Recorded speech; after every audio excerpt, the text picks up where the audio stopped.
Hello, and welcome to our weekly dialogue with Helga Zepp-LaRouche. Helga is the founder and chairwoman of the Schiller Institute. I'm Harley Schlanger, and I'll be your host. You can send Helga your questions and comments via email to questions@schillerinstitute.org, or you can post them on the chat page. Today is October 3rd, 2024. In Germany, it is Tag der Deutschen Einheit, German Unity Day, and we'll get to that in a minute, Helga, as you can provide a true expert's assessment of what actually happened 34 years ago and how a great opportunity was lost at that time.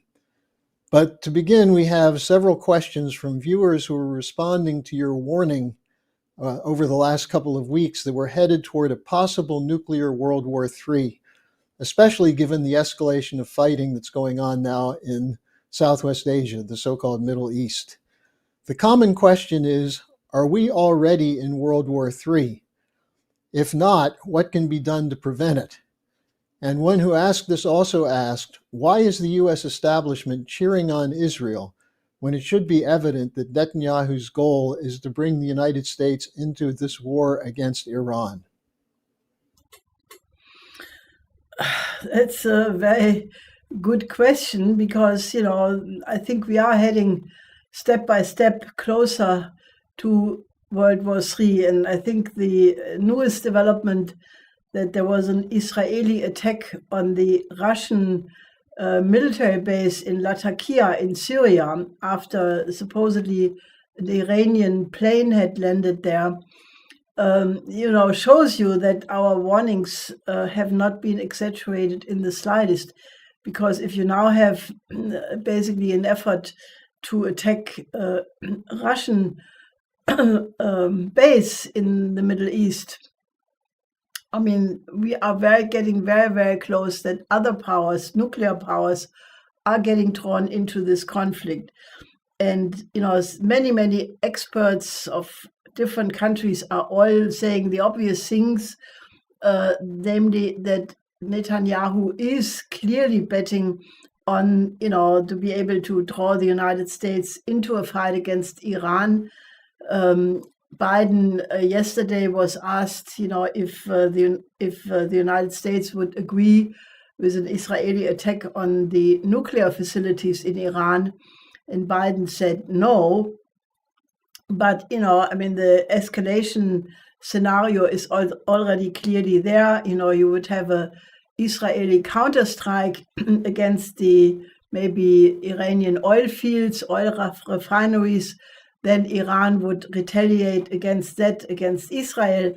And then basically, Israel would hit the nuclear facilities of Iran, because the whole propaganda of a whole wing of war hawks has been that Iran is now very close to have an own nuclear bomb, maybe 1 or 2 weeks away.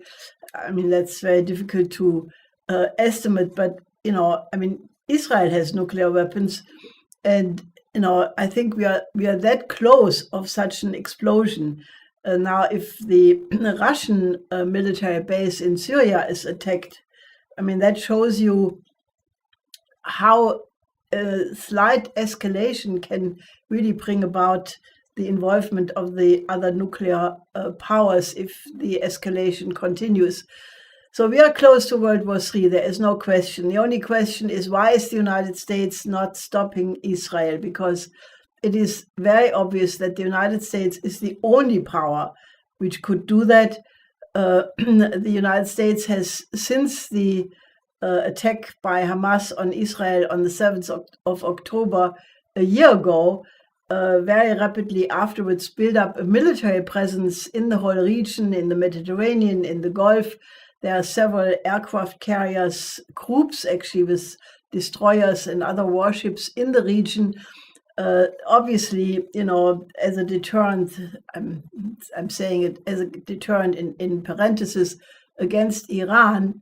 But basically, this creates a situation where Israel feels they can do whatever they want because the United States is not stopping them. As a matter of fact, very recently, the United States provided Israel again with a very large amount of money for weapon sales.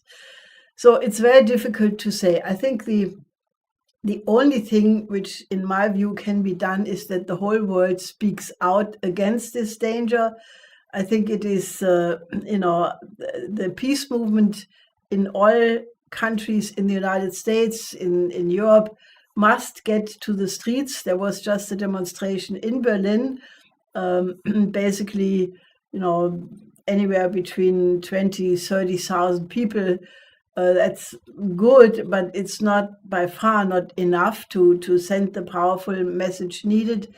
I think the countries of the global south must speak out urgently, because if it comes to a nuclear war, everybody would be involved. And while the scientific debate may not be completely settled if a global nuclear war would be followed by a nuclear winter or not, the radioactive fallout would be sufficient to kill all human beings and probably much of life at all on the planet.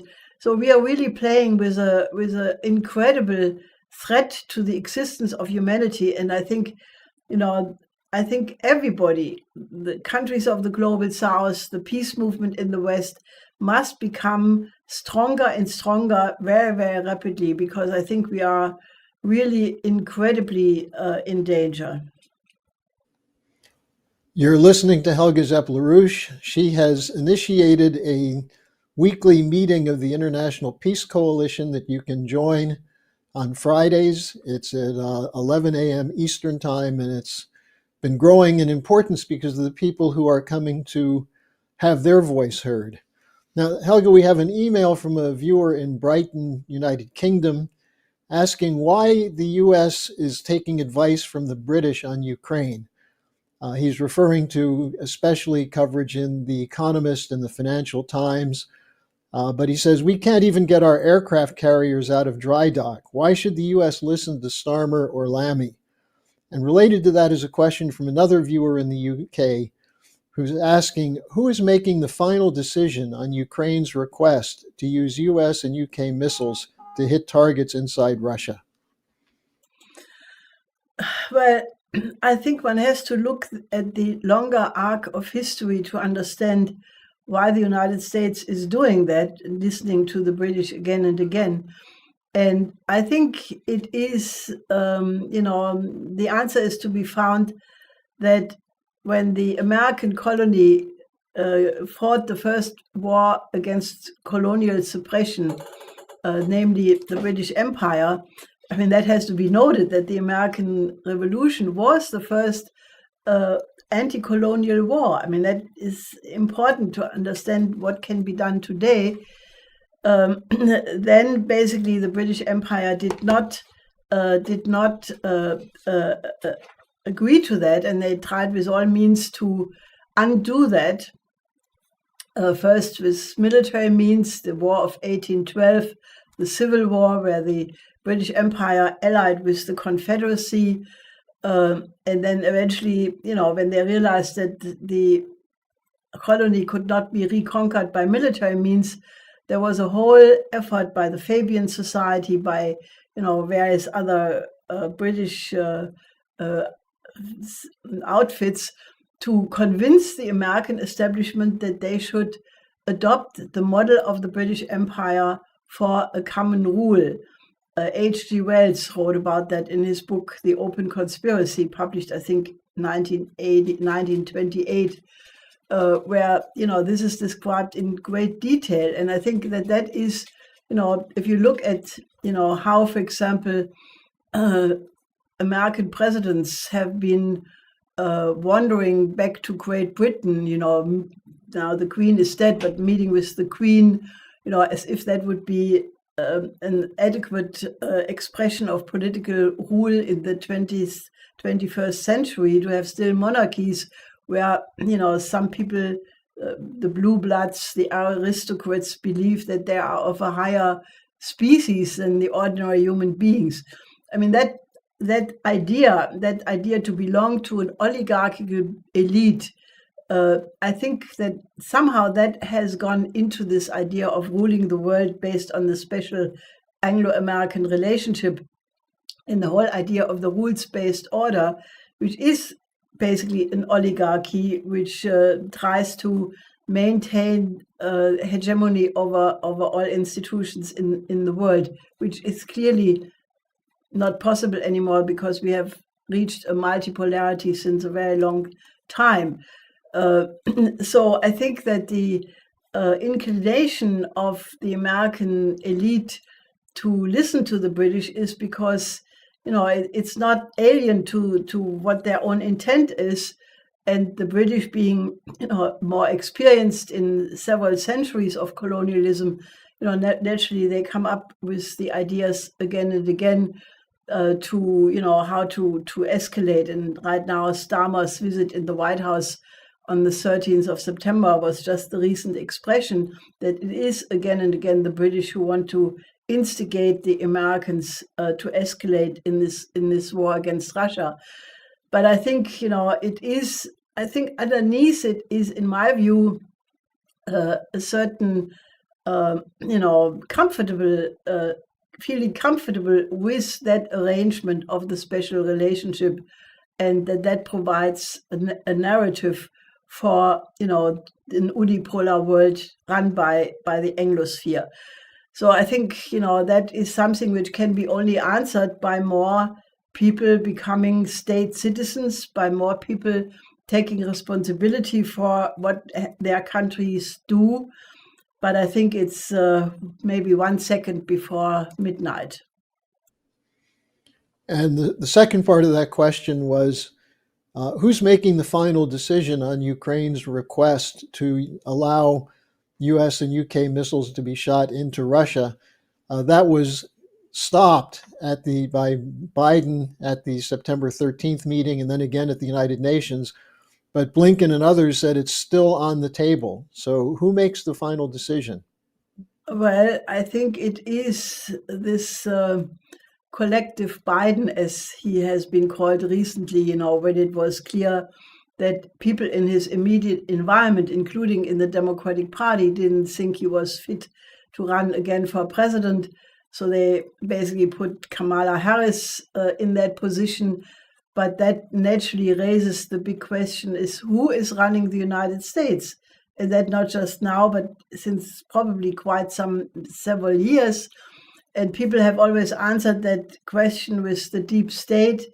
But I think it is the permanent bureaucracy. It is, you know, people who have been, you know, groomed to be in these positions. You know, I think the elections are much less important than people think, because, you know, the idea of grooming young leaders, of grooming people in positions and then making sure that they are there, especially in times of crisis, has been the name of the game for a long time. In France, it was called the synarchy.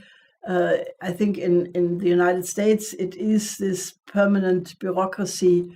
And, you know, there are fights. It seems that the military and the Pentagon have been the main reason why this decision was not cancelled, but at least postponed. But, you know, there are other people who are pushing ahead, and I think the State Department is in a very prominent role. So the final decision, you know, I think, unfortunately, it doesn't seem to be the president. Now, I mentioned at the beginning, Germany, today's the 34th anniversary of the reunification of Germany. You had an event yesterday, which is posted now at the YouTube channel for the Schiller Institute. Germany Needs a New Security Architecture, which had a very extraordinary panel and a discussion. What are your thoughts on why this is such an important question? Well, I think that, you know, what we tried to do yesterday, and I could only urge you, all our viewers and listeners, to indeed go to this video, because, you know, it is very clear that Germany plays a very specific role. It was the view of such people like Ray McGovern and Scott Ritter already a long time ago, that if Germany would not go along with this present NATO war policy, it could not be done. naturally, the present government shows absolutely no inclination to do anything different than what London and Washington are telling them. But, that is why we had this extra program yesterday, because, we had former Ambassador Jack Matlock, who was ambassador in Moscow at the time of the end of the Cold War and the German Reunification. He is a prime time witness, and he indeed spoke incredibly open about what he thinks about the present politics. Then we had Ted Postol, who is, in my view, the leading nuclear expert, at least in the West, who gave a hair-raising presentation about what will be the effect of nuclear war on Germany. And then we had many other esteemed speakers from France and from Germany. All together, it was an extraordinary, open and really a discussion people cannot listen. I mean, I listened today, to the speeches at the Berlin rally, which were very good. But what people need to know is what we presented yesterday, because I'm absolutely sure that if people would really sensuously get an idea that if there is a nuclear war, Germany does not have a chance, or not more of a chance than a snowflake in hell, pretty much instantly it would evaporate. And I think that's what people have to understand. So, we discussed this also from the standpoint of how could things go wrong so utterly quickly, because only 34 years ago today, there was the German Reunification. That was naturally not the fall of the wall. That happened a little bit earlier in 89 on the 9th of November. But the 3rd of October was the day of the official treaty, which gave Germany de facto sovereignty. It's written in the papers that Germany has received the right of sovereignty. But naturally, that was never really politically realized. And however, we proposed a solution at that time, which would have been the economic development basis for a peace order for the 21st century. We called it the productive triangle at the time. This was proposed by my late husband, Lyndon LaRouche. And then when the Soviet Union collapsed in 91, we extended that to the Eurasian land bridge, which was the idea to connect the economic realm, the space of Europe, the population and industrial centers with those of Asia through economic development corridors. And we presented that, to various governments. The only government which responded was China. And I would say, if you look at the Belt and Road Initiative and the New Silk Road today, you can find a lot of the original ideas in our proposals from 91 or even 89. So we discussed it. That was a tremendous chance. What Mr. Matlock illustrated is there was no threat. The Soviet Union in the last period and then the early Russia were not a threat to the West. So it would have been very easy to create a peace order. And that chance was utterly destroyed by the really well ill-advised idea of expanding NATO to the east, for which there was no reason. Mr. Matlock said that it was the East Europeans who demanded to be part of NATO. I know that many people are saying that, but from many, many interactions with people in Latvia, in Estonia, in other, Poland and other East European countries, I know that, sure, they have in part historical reasons, but the reason why this happened is because many of the leaders of these countries had their career in exile in Great Britain, in the United States, and then they came back and became presidents and ministers, and naturally then everything fell into line with the demand for the expansion of NATO. So I think it's a tragedy because, you had the chance to create a peace order, to overcome, the idea that you solve conflict with war. And now we are on the verge of World War III. So I think it is legitimate and actually urgent to review what went wrong and then draw the conclusions and try to rectify it, because it's still possible. The new world economic order, which is emerging from the countries of the global south and the BRICS, the only way how we will avoid World War III is if we get Europe and the United States to stop the geopolitical confrontation and start to signal that they are ready to cooperate. I don't see any other way out of this crisis. Now, we have a follow-up on Germany. Let's see, the Greens and the Liberals are in sharp decline in 3 recent state elections. These are 2 of the parties that are part of the Scholz governing coalition. And he says they deserve to be in decline. But in his view, the Christian Democrats under Friedrich Merz seem to have similar policies on Ukraine and NATO and the European Union as the coalition. And they'll never accept an alliance with either the Wagenknecht party or the AfD. So it doesn't look to me as though there's a solution. But how did things get so messed up in Germany? I think that's a very good question. I think you have to go back again about minimum 200 years to find the answer.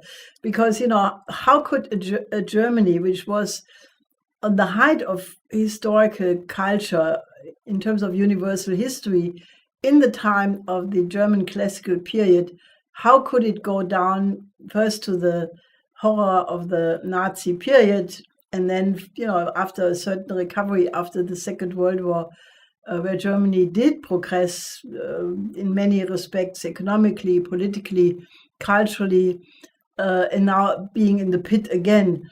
I think, that would require a whole, long discussion. I think the cultural influence of the Romanticism, which started to destroy the classical period, the pessimism of Schopenhauer, the youth movements before World War I, all of these were influences which eroded the German culture. But one should not forget, it was the Congress of Vienna, the order which was imposed by the international oligarchy. I mean, in a certain sense, the liberation wars had practically brought almost a unification of a nation state based on a monarchy, but a constitutional monarchy.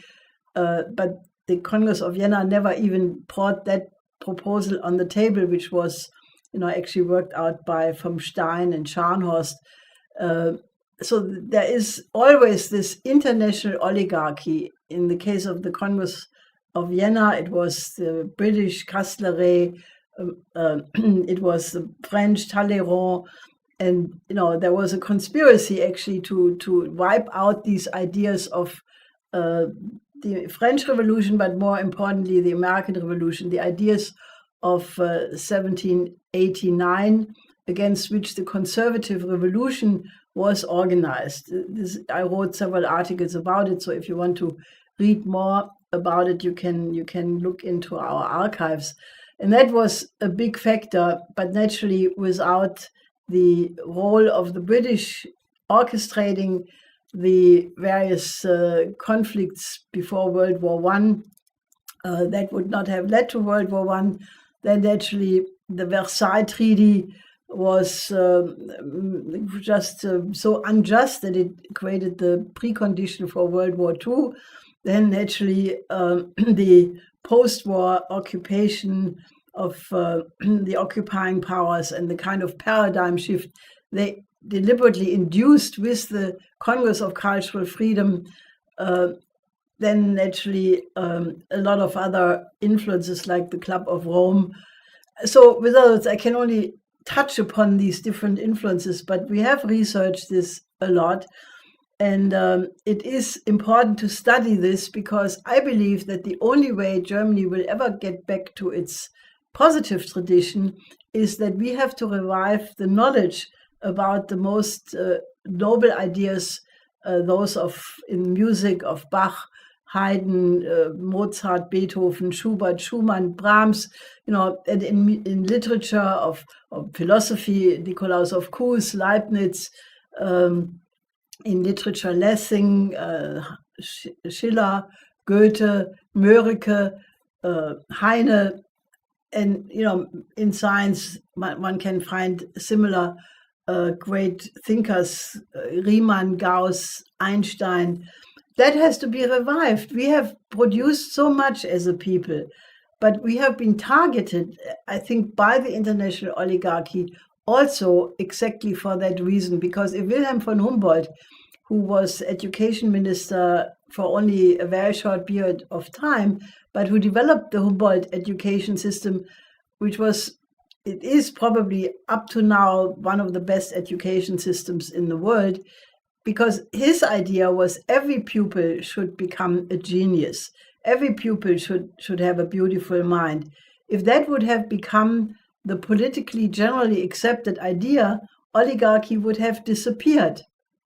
So I think, the answer to your question is not simple, but one can find it and one can act on it. Okay, you're listening to Helga Zepp-LaRouche. She's the founder of the Schiller Institute, and she knows what she's talking about on this. Now, Helga, there's a sort of a tactical question from Debashis, who's an activist in the peace movement. He asks, can the Schiller Institute draw up a list of peace demonstrations for the US, UK, and Europe and publicize these so we can let people know? I think we are doing that continuously.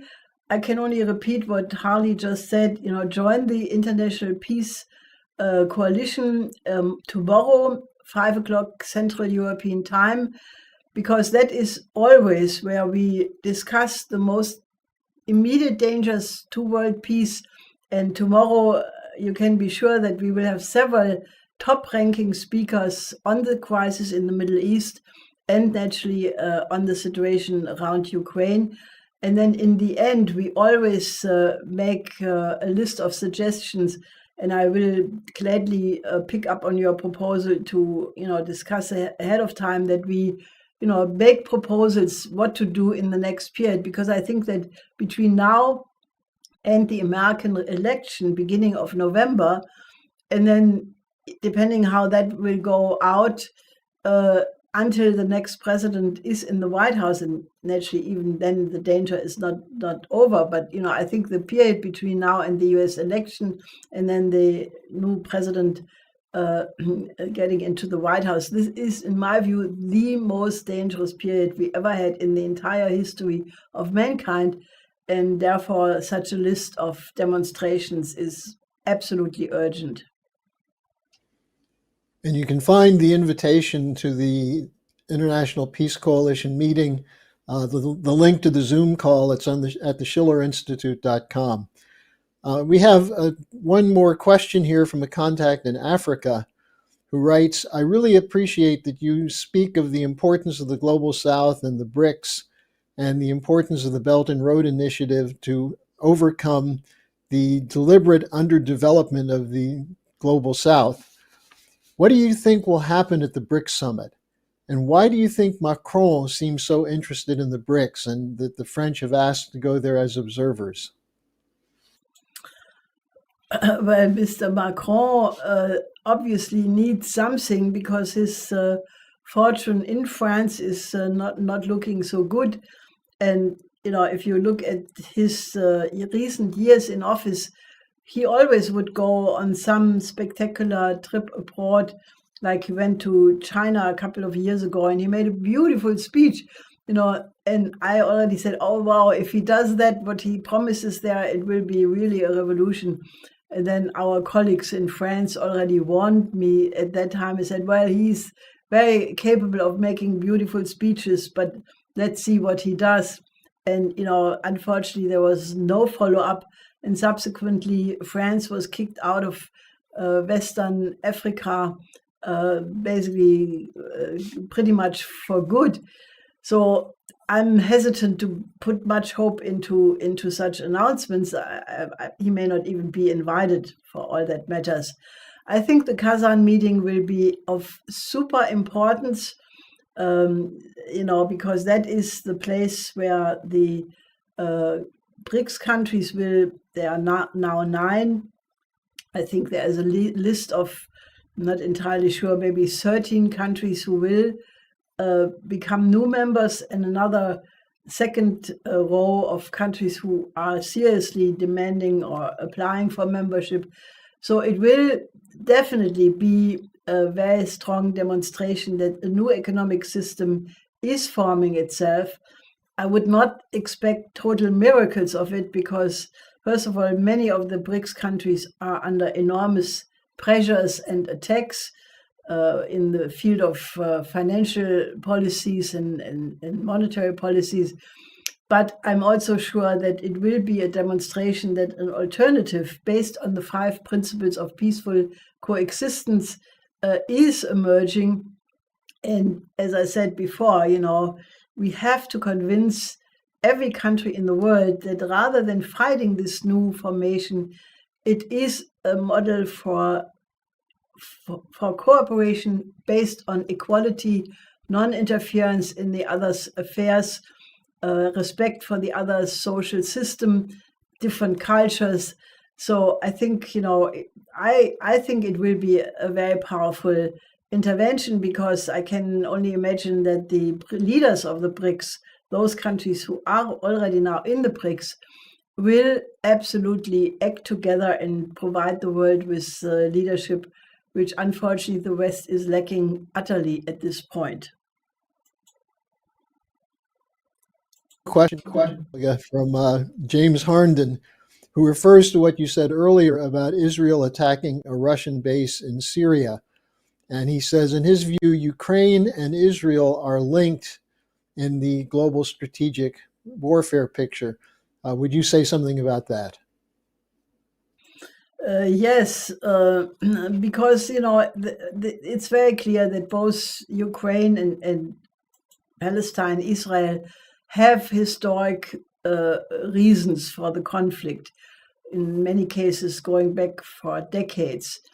But the way this is playing out right now is not a regional affair in each case, but it is part of the geopolitical confrontation between those countries who are basically allied in NATO and unfortunately the EU, who insist that their unipolar world order, their so-called rules-based order, should remain the dominant dynamic in world politics. And, this is directed against those countries who are perceived to be the leaders of the non-aligned movement, which is experiencing a renaissance in the form of the BRICS, the revival of the Bandung spirit.